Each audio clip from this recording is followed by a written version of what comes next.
వీక్షకులందరికీ నమస్కారం. భారత వాతావరణ శాఖ ఒక కీలక హెచ్చరిక జారీ చేసింది.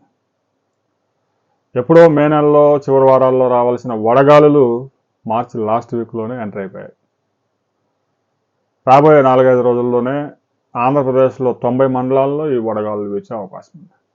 గతంలో జిల్లాల వారీగా రిపోర్ట్స్ రిలీజ్ చేసేవారు. ఇప్పుడు మండలాల వారీగా కూడా ఏ మండలంలో ఏం జరగబోతా ఉందనే క్లారిటీతో రిపోర్ట్స్ వస్తూ ఉన్నాయి. తాజాగా భారత వాతావరణ శాఖ రిలీజ్ చేసిన రిపోర్ట్ మనం పరిశీలిస్తే ఈ ఎల్ నినో ప్రభావం ఇప్పటికే క్లియర్గా కనిపిస్తూ ఉంది. మార్చ్ లాస్ట్ వీక్ వచ్చేసరికి కృష్ణా జిల్లా, ఉమ్మడి కృష్ణా జిల్లాలోని పెనమలూరులో ఇప్పటికే వడగాలులు నమోదయ్యాయి. మార్చిలో వడగాలులు రావడం అనేది చాలా రేర్ ఎల్ నినో ప్రభావం. ఇక ఎండల తీవ్రత కూడా విపరీతంగా పెరిగిపోయింది. చాలా ప్రాంతాల్లో ఆంధ్రప్రదేశ్లో, తెలంగాణలో 40 డిగ్రీల టెంపరేచర్స్ దాటిపోయాయి. ఏప్రిల్ రాకముందే వడగాలులు వీస్తూ ఉన్నాయి. కృష్ణా జిల్లాలోని పెనమలూరులో వడగాలులు వీచినట్లు రికార్డ్ చేశారు.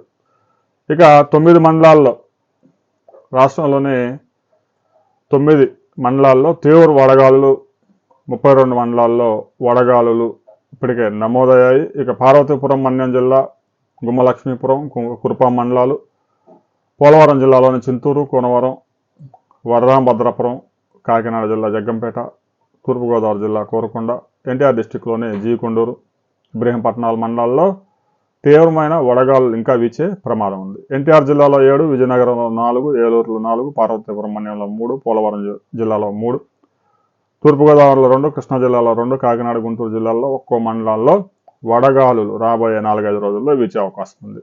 ఇక తూర్పుగోదావరి, ఏలూరు, గుంటూరు, కాకినాడ, కృష్ణా, ఎన్టీఆర్, పల్నాడు, పార్వతీపురం మన్యం, పోలవరం, విజయనగరం, కృష్ణా జిల్లాల్లో గరిష్ట ఉష్ణోగ్రతలు ఇప్పటికే 40 డిగ్రీలు దాటిపోయాయి. రాబోయే 24 అవర్స్లో 42 డిగ్రీల టెంపరేచర్స్ కూడా టచ్ అవుతాయి. ఇక శనివారం రాబోయే 48 అవర్స్లో 90 మండలాల్లో ఆంధ్రప్రదేశ్లో వడగాలులు వీచే ప్రమాదం ఉందని కూడా భారత వాతావరణ శాఖ రిపోర్ట్ రిలీజ్ చేసింది. ఇప్పటికే కడప జిల్లాలోని కమలాపురంలో 40.7 డిగ్రీలు, అనంతపురం జిల్లాలోని తెర్నపల్లిలో 40.6, కృష్ణా జిల్లాలోని పెదపార్పూర్లో 40.5, కొత్తపల్లి, నంద్యాల జిల్లాలోని కొత్తపల్లిలో 40.4 డిగ్రీల టెంపరేచర్స్ నమోదయ్యాయి. ఈ టెంపరేచర్స్ 40 డిగ్రీస్ దాటిపోయాయి. దీనికి వడగాలులు కూడా తోడయ్యాయి. ఎల్ నినో ప్రభావం స్పష్టంగా ఇప్పటి నుంచే కనిపిస్తుంది అని చెప్పడానికి కూడా ఇదొక ఉదాహరణ. ముఖ్యంగా ఎల్ నినో వచ్చినప్పుడు వడగాలు విపరీతంగా మార్చిలోనే మొదలయ్యాయి, జూన్లో కూడా కొనసాగే అవకాశం ఉంది. జూన్, జూలై నెలల్లో కూడా వడగాలు వీచే అవకాశం ఉంది. 1-2 వర్షాలు కొన్ని ప్రాంతాలకు పరిమితం అవుతాయి, పట్టచోట విపరీతంగా పడతాయి. 40 రోజులు, 50 రోజులు చినుకు లేకుండా పోతుంది. అదే ఎల్ నినో ప్రభావం. 2002, 2003లో తీవ్రమైన కరువు పరిస్థితులు వచ్చినప్పుడు జనానికి దీని ప్రభావం స్పష్టంగా అర్థమైపోయింది. ఆ తర్వాత కూడా 2-3 సంవత్సరాలు కరువులు తీవ్రంగా వేధించాయి. 2024 ఎన్నికలకు ముందు కూడా అదే పరిస్థితి నెలకొంది. మరి వచ్చే ఖరీఫ్ సీజన్లో ఎలా ఉండబోతా ఉంది అనే దానికి సంబంధించి మరో లేటెస్ట్ రిపోర్ట్ రాబోతా ఉంది. ఏ రిపోర్ట్లో కొత్త అంశాలు ఏమున్నాయి అనే విషయాలతో మరో వీడియోలో మనం కలుసుకుందాం.